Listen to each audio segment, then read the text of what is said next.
MBC 강원 영동 시사 프로그램 라디오 동서남북입니다. 최근 강원도 접경 지역의 경제적 기반을 흔들고 더 나아가 지역 소멸로 이어질 거라며 논란이 되고 있는 국방개혁 2.0이 지역에서 이슈가 되고 있는데요. 결국 기초자치단체 의회가 나섰습니다. 지난 8일부터 철원군 의회 의원들이 국방부 정문과 청와대, 국회 등 주요 부처 앞에서 릴레이 1인 피켓 시위를 시작한 거죠. 지역의 절실한 목소리를 아무도 들어주지 않기 때문일 텐데요. 이분들의 주장은 무엇일지, 또 국방개혁 2.0을 어떻게 진행해야 주민 상생을 이룰 수 있을지 오늘 세상보기에서 직접 의견 들어보겠습니다. 철원군 의회 문경훈 의장과 전화로 연결합니다. 안녕하십니까? 예, 안녕하십니까? 자, 릴레이 1인 피켓 시위가 오늘도 진행이 될 텐데요. 오늘은 어디서 하죠? 8일날 1인 시위를 진행하고 나서 저희 의원들끼리 많은 의견을 나눴거든요. 1인 시위는 잠시 보류하고요. 10월 11일 내일이죠. 국방개혁 반대 범국민 대책위를 발족을 해서 그 준비위원회를 구성해서 공동 대응하기로 그렇게 하기로 결정을 했습니다. 네. 그런데 우리나라의 인구 감소, 특히 청년 인구 감소는 심각한 수준이잖아요. 군 병력 수를 그대로 유지하려면 복무 기간을 연장할 수밖에 없고요. 또 접경 지역 외에 다른 곳의 국민들은 이런 것에 동의하기가 참 어려울 텐데 군부대 이전 축소와 군 병력 감축은 어쩔 수 없는 일이 아닌가 싶기도 하거든요. 어떤가요? 글쎄요, 옳은 말씀이기도 한데요. 국방개혁에 반대하는 뉴스가 언론에 보도될 때마다 대다수 국민들이 우리를 욕하는 것도 알고 있습니다. 하지만 우리 접경지역 주민들이 정말 우리 욕심만으로 여러 상황도 무시하고 발목을 잡는다고만 보도돼서 너무 안타깝게 생각하고요. 기회가 될 때마다 저희들이 수차례 말씀드리고 있기도 하고 엊그제 시위의 구호도 국방개혁 반대, 부대 이전 반대이지만 근본적인 해결책이 아니라는 걸 잘 알고 있어요. 저는 앞서 그간 철원이 개발이 더딘 이유도 말씀드렸지만 중요한 것은 우리 국민들에게 시간을 달라는 겁니다. 안보 상황의 변화에 따른 국방개혁을 거릴 수 없다는 것 잘 알고 있고 장병들의 발길을 되돌린다고 접경지역의 경제가 살아나거나 인구 15기 되기를 기대하는 것은 이제 어렵다고 생각하거든요. 다만 개발 제한 등 여러 이유로 수십 년간 이렇다 경제 기반이 없었던 지역에 갑작스럽게 부대 이동은 엄청난 자연재난이나 마찬가지라는 말씀을 드리고 자립할 수 있도록 그 속도를 완화해 주거나 평화지역 지원 특별법 수준의 대책 마련을 요구한다라고 그렇게 생각하시기 바랍니다. 네, 조금 지혜로운 해결책이 필요할 것 같습니다. 접경 지역을 통일을 대비한 평화지역으로 개발해서 통일을 위한 전진기지, 통일의 심장부로 만들어야 한다. 이런 주장에 대해서는 어떻게 생각하시죠? 네, 아주 좋은 말씀입니다. 좋은 말씀이고요. 저희도 바라는 바이기도 합니다.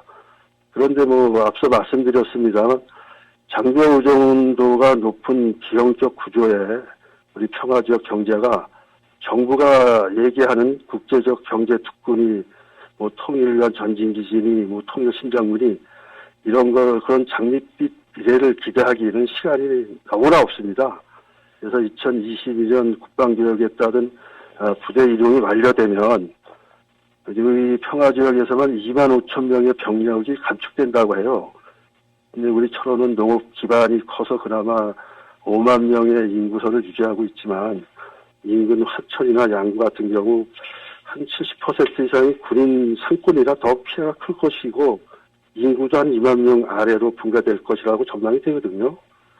연쇄적인 인구 유출이 시작되면 지역 소멸은 더욱 빨라지기 때문에 기다릴 시간이 없습니다. 네.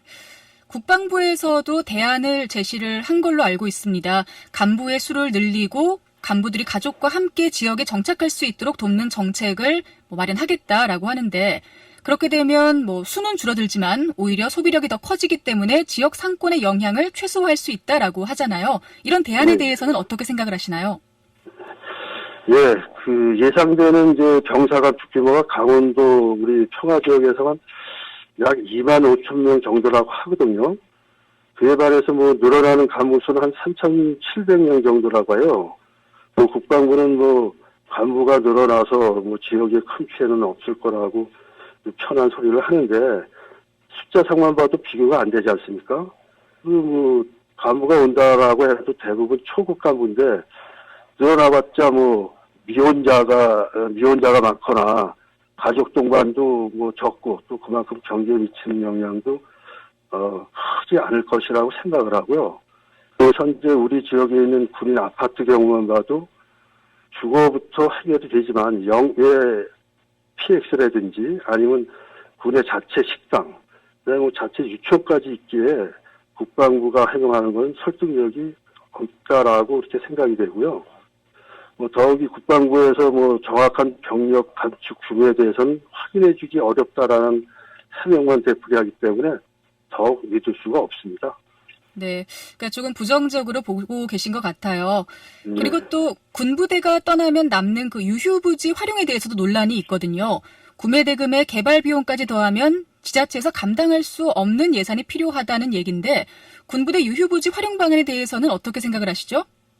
네, 맞습니다. 저희 뭐 철원 같은 경우는 뭐 재정 자립도가 10%도 미치지 못하는 평화 지역인데 실제 군부대가 알짜배기 땅이거든요.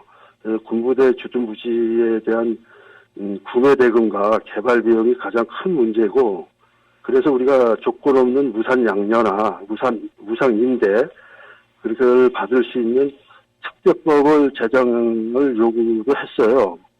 그것도 부대 이전으로 발생하는 공여지를 정부가 해당 자치단체에 조건 없이 양려할 수 있는 특별법이 제정되어야 하고 앞서 말씀드린 대로 지역 개발을 저해하고 있는 군사시설 보호법, 그다음에 농지법, 관련 법률 개정이 맞물려서 돌아가야만 제공받은 부지를 활용하고 기업을 유치할 수가 있거든요.